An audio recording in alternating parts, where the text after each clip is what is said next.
don't know if you can hear that horn. And I was so excited. I was like, I'm a real booktuber now. That's messed up. Maybe I need a book on how to read a book about habits. Next up is childhood favorite, mixed up files, So totally random. So this is definitely,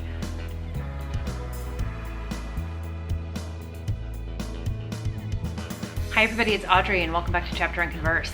Today I'm going to continue on, now that we've finished the bookshelf tour, I'm kind of just culling books from other places and showing them to you. So I kind of had this basket of books today and they're a little bit random. Some were on an end table, some were over by my desk. We're sort of in a situation now where the books seem to be coming out of the woodworks. I've got a stack of books that are also in a closet that I need to pull, but I figured let's kind of keep the momentum going. I know most of these are books I've probably, I don't even know. I should even say if I've talked about them at one time or another, but we're just gonna go into it. It's totally random. There's definitely a self-help pile in here because I just had a bunch of them stacked together, but let's just dive in to another round of what the heck books does Audrey own? Okay, so here we go. So the first one I have is The Last Thing He Told Me by Laura Dave. I read London is the Best City in America, which she wrote years ago, and I loved it. And it was one of those books that I had had on my shelf forever and ever and never read it until last year. And I absolutely loved it. And I don't know what took me so long, but then when I saw she had a new book out and then there was getting so much buzz also, I totally snagged it during, I don't even know, one of my shopping trips, but totally excited to read it. Next one I have is called Stop Self-Sabotage by Dr. Judy Ho, PhD. 6 steps to unlock your true motivation, harness your willpower, and get out of your own way. I have not read this. I 1000% need to read this. There's a bunch of books in here. I feel like it was towards the end of last year when I was like, 2021 is gonna be my year. And I bought all these books and I have not read hardly any of them. So my mission now, and I always find this like New Year's Eve, blah, blah, blah, blah, blah, New Year, blah, blah, blah, blah, blah. But for me, my birthday is always the start of a new year and October is my birthday month. So this is me trying to recommit to doing all the things I said I was going to do. And I've talked about this a few times already. Like it's been like a rough stretch and there's been a lot of good things that have happened, but there's a lot of things also.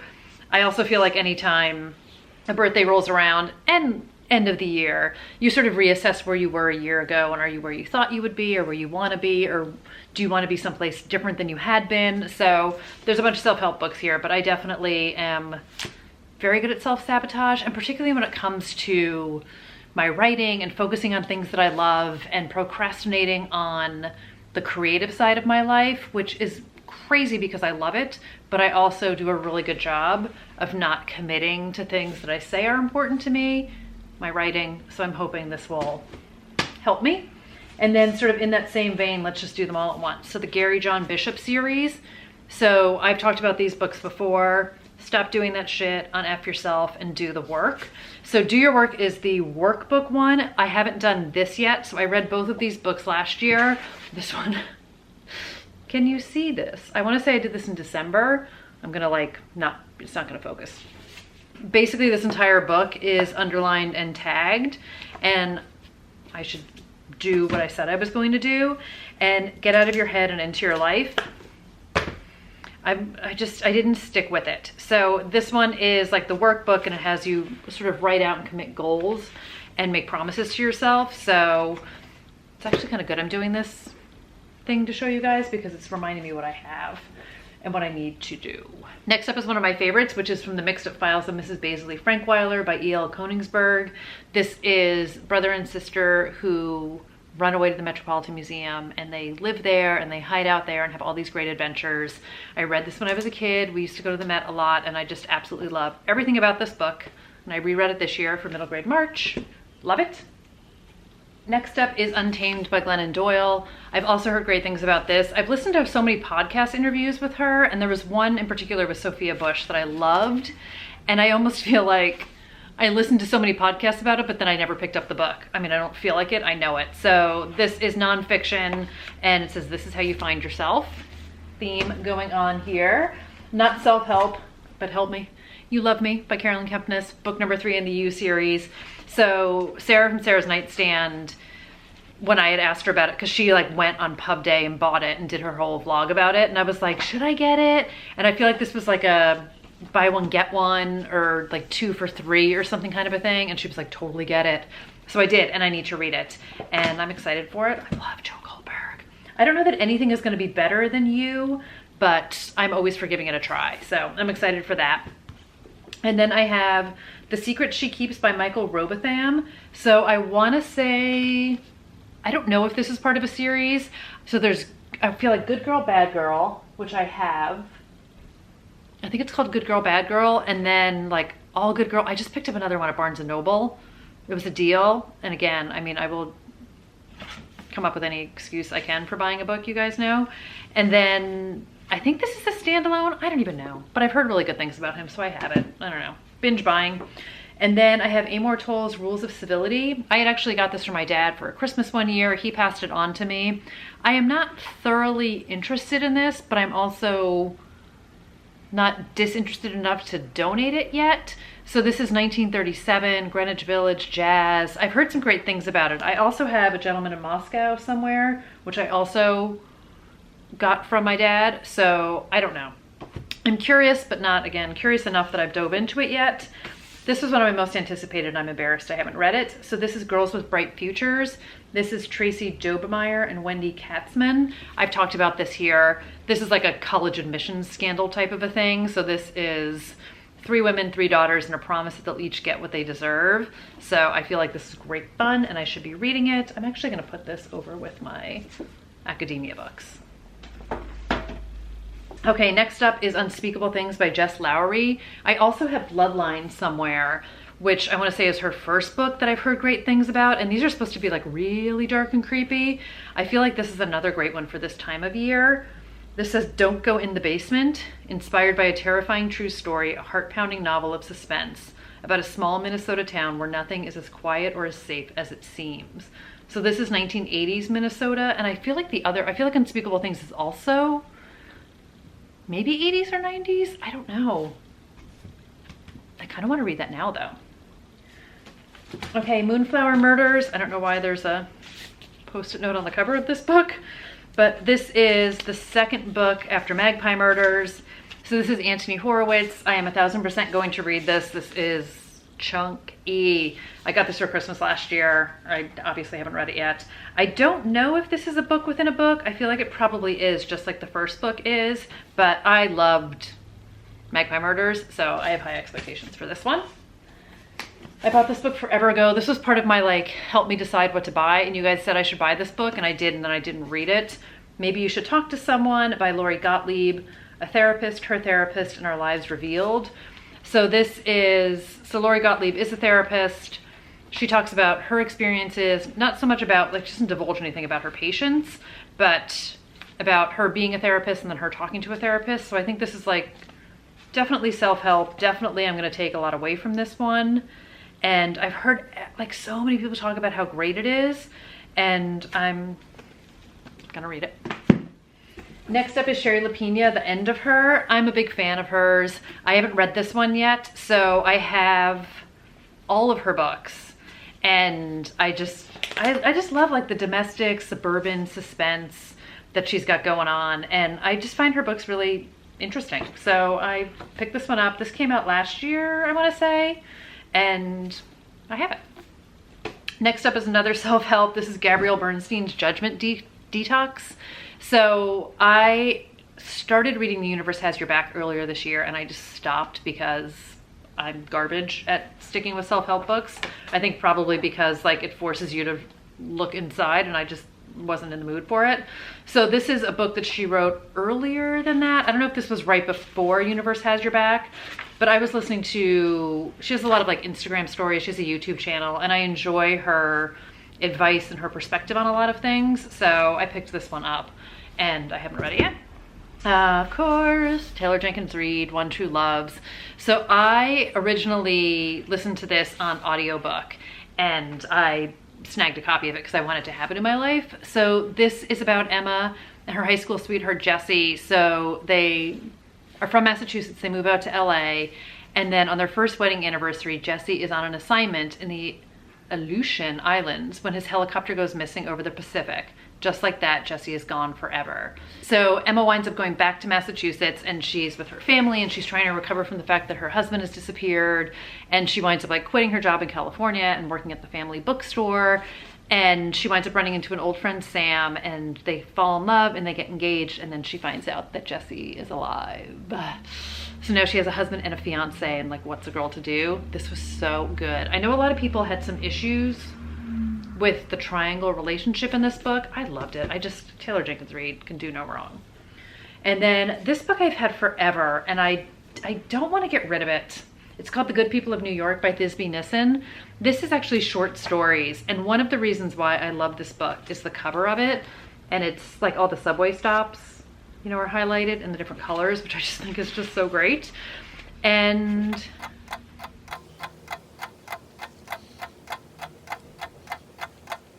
okay, I lied. This actually isn't short stories. I'm confusing it with something else, but I haven't read this book in forever, and this came out in 2001.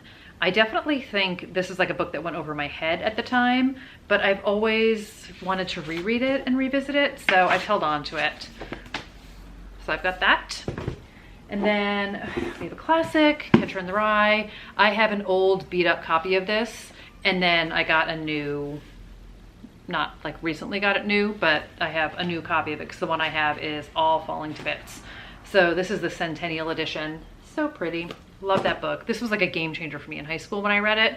And I feel like I've talked about this before, but one of the, I feel like, pivotal moments, we had to write like a final chapter to The Catcher in the Rye. This is how much I remember this, even though this was like decades ago.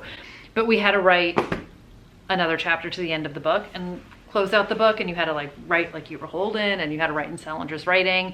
And I remember loving that exercise and loving the writing and being in Holden's head. And I remember my teacher complimented me on it. It was one of those like, you could be a writer moments when I was growing up. So I just have such fond memories of Catcher in the Rye. I haven't read it in forever. I really feel like I need to reread this one.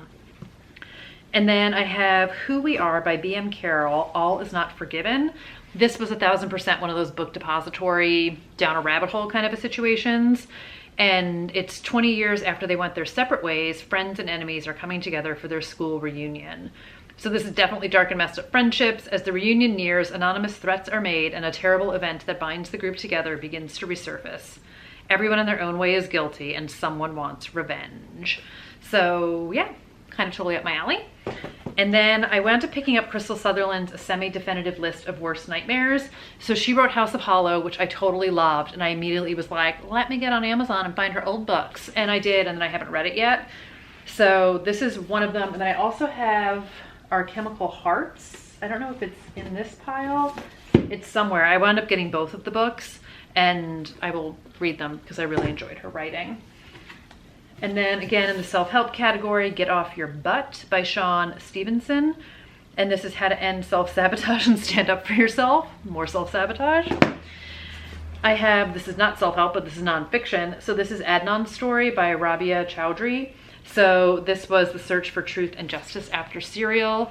So this is the Heyman Lee case, and Adnan Syed was convicted of her murder back in 2000. And this is Rabia, who is an attorney. She is a friend of the family. So Rabia helped get Sarah Koenig involved in sort of relooking at Adnan's case, and it's how the Serial podcast started. And then Rabia had her own podcast, and this is like an even deeper dive into the evidence and the case. And I was really fascinated by Serial. I wound up watching the HBO show docuseries that they did, and I just find it very interesting, and I wound up buying this book, but I haven't read it yet. And then talk about a book I need to read, Atomic Habits by James Clear. An easy and proven way to build good habits and break bad ones. Maybe I need a book on how to read a book about habits. So I've heard great things about this one too. I haven't even read it. I haven't even started it. No excuses.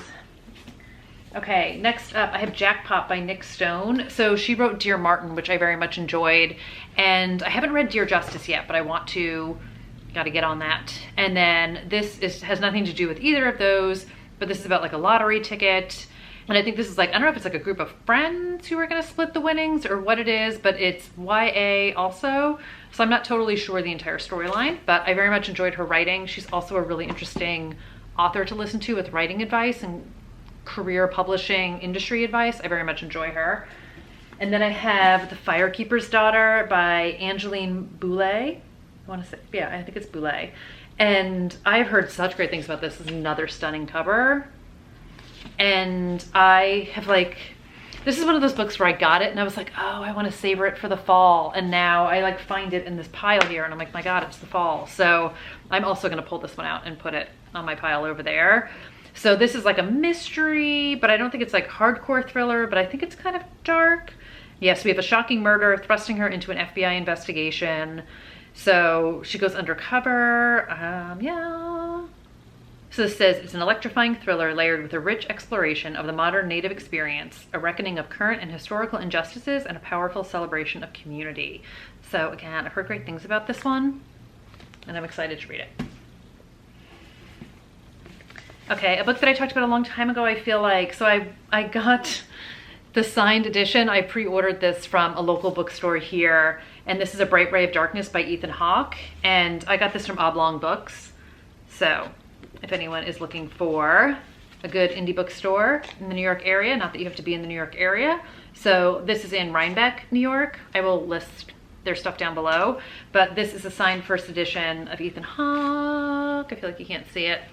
Such a fangirl of his. This needs to be in a far more precious place than this pile here, so I'm gonna take this out. I haven't read it yet, but I'm going to. So I think this is probably like a little, not that it's nonfiction, but I know it's about an actor, and I'm sure there are pieces of him that are reflected in this, but I just love Ethan Hawke. I mean, he's seriously, I love him. Oh, and I have another book in my lap. This is Don't Look For Me by Wendy Walker. This is another stunning cover. I feel like I need a video of stunning covers. I haven't read this one yet either. This is a dual timeline. So we have a mom that goes missing and the police think, you know, they're just sort of like, she just walked out of her life. So she's like driving home from her son's soccer game. This takes place in Connecticut where Wendy Walker lives. I've obviously listened to a lot of podcasts. And her older daughter doesn't believe that she would just like get up and walk out of their life. Like they find her car abandoned at a gas station. So I think we get the timeline sort of like leading up to when the mom goes missing and what happens, and then the daughter looking for her, and somewhere the timelines are going to connect. But I very much enjoy Wendy Walker. She is another great author to listen to if you're looking for writing advice or writing motivation, or she talks a ton about craft. She does a lot of author interviews too. I really enjoy her as a writer and as a writer, if that makes sense. And then, oh look, I do have Gentleman in Moscow. I told you guys it was here. So people rave about this one. Like it doesn't totally appeal to me, but I also feel like maybe someday it will. I can't bring myself to get rid of it yet. And then I have The Perfect Mother by Amy Malloy. So this was just, I don't even know, a night out, a few hours of fun. That was all it was meant to be. So this is about a group of new moms, and they go out for drinks at a hip neighborhood bar in Brooklyn, and they're just looking for a fun break from their daily routine. But on this hot 4th of July night, something goes terrifyingly wrong. One of the babies is taken from his crib. So this sounds a little bit like The Couple Next Door, in that you're out having some fun and then something happens to your kid. So this is a heart-pounding race to find the kid, during which secrets are exposed, marriages are tested, and friendships are destroyed. Why am I not reading this? Why am I not reading this? Okay, just a couple more. So this is a mass market paperback. I'll show you how old it is. Wendy Corsi Staub, Dead Silence. I don't remember where I heard about this book or what author was talking about this, but this came to me through like a podcast or something I was listening to, and it's like a master of psychological suspense. And oh, it's like a serial killer book. It says she delves into the twisted mind of the angler who lures his human prey the way he catches fish. Sometimes he gets one worth keeping for a little while. NYPD missing persons detective. So yeah, this one sounds really creepy. I don't even know when I got this book. Okay, and two more. Oh, okay. So I have The Woman in the Dark by Vanessa Savage. I feel like when I saw this in the bookstore and I just loved the cover of it like a while ago. I remember taking a picture of it and I probably posted it on my Instagram too. So I wound up picking it up, but I never wound up reading it. So this is about a once beautiful old house is now known as the murder house. It's been standing empty for 15 years, ever since another family was brutally slaughtered within its walls. So Patrick is adamant that this can be the dream home. So him and his wife, Sarah, I don't know if they moved back there. I don't know if this used to be Patrick's home or yeah, back to the idyllic beachside home where he grew up. So it was his childhood home. Other people bought it and got slaughtered there, and now they're moving back to it. That's messed up. And then lastly, Lock Every Door by Riley Sager. I don't know why this is in the bottom of this basket, you guys. That's embarrassing because I love him. I wound up, this was the first ARC I ever got on NetGalley, I wound up getting this book and I was so excited. I was like, I'm a real booktuber now. And then of course I immediately pre-ordered it also because I'm such a huge fan of his. So this is Lock Every Door. This was his third book. I find like his books are, like I kind of feel like it's like Final Girls, Home Before Dark, everything else. So I am on the mission of rereading all of his books. So I'm gonna read Last Time I Lied next because I already reread Final Girls. Then I'm gonna read this. Then I'm gonna reread Home Before Dark. And then I'm probably gonna reread Survive the Night. And then I will come back with like full feelings on him. But I haven't read this book since it came out. So I'm excited to revisit it. And yeah. So I feel like this was not really me trying to get rid of any of these books. These were more books I knew I had kind of tucked away in different places, and basically what I need to do is not get rid of them, I need to read them. So I have not, now that I'm looking at this pile, I have not done a successful job of reading most of these books, but now like I want to. This is the problem with this. I was all set to like pick up a certain book and now I'm looking at this pile and I'm like, I kind of want to read one of these. So that's gonna do it for another look. Not really, I was gonna say like behind the bookshelf. That makes no sense. Another look on the bookshelf, even though none of these were on the bookshelf. But I've got a few more places to pull from, so I'll keep this thing going for you guys. But I hope you guys are enjoying this. I'm having fun doing this. And again, it's bringing a lot of important books to the forefront for me that I know I need to be reading. So I appreciate you humoring me as I work my way through my own collection of books. And we just share in the same share in the shame spiral together. No shame here. Okay, I'm gonna go because I'm rambling. So thank you guys for watching as always and for spending some of your time here with me. And I will see you guys really soon in another video. Bye everybody.